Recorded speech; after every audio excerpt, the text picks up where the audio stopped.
আগে শান্ত ভাইয়ের এই ভিডিওটা দেখেন, আপনার চোখ দিয়ে পানি চলে আসবে। प्यार झूठा था जताया ही क्यों কই যাইবেন? খুলনা যামু। খুলনাতে যাইবেন, ভাড়া জানেননি কত? ऐसे जा কেরে 850 টিয়া। আগের দিন বুঝলেন গা, অনেক তেলের দাম বাড়তি, এবারে ঘন্টার পর ঘন্টা লাইন খারে থাম লাগে তেলের লেগা। আগে টিপ মারতাম প্রতিদিন, আর অনেকটা টিপ মারতাম গেলে পরের দিন বই থাম লাগে তেলের লেগা। এখন ভাড়া কত টিয়া হয়েছে? ভাড়া অনেক 1400 করছে, যদি যান তাইলে উঠেন। ভাড়া অনেক 1400 করছি। যাই তেলে 250 টিয়া চাইবো কেন?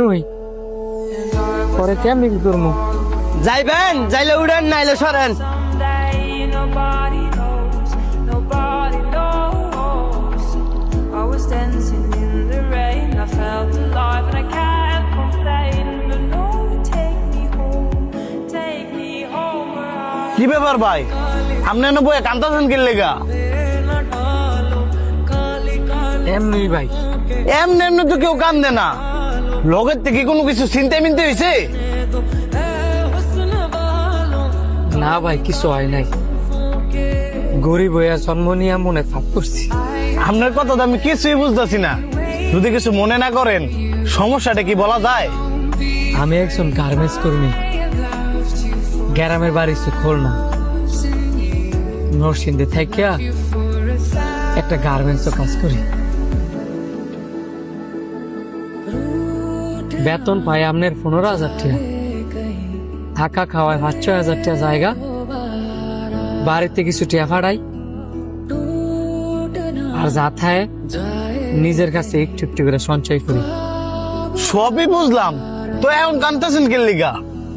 देखा हजारों दफा आपको দেশের অবস্থা দেখা बेकरार গাড়ি ভাড়া বাড়ে, सी है খাবার দাবারের দাম বাড়ে, সবকিছুরই দাম বাড়ে, কিন্তু আমরা যারা গার্মেন্টস কর্মী আছি এগোর বেতন বাড়ে না।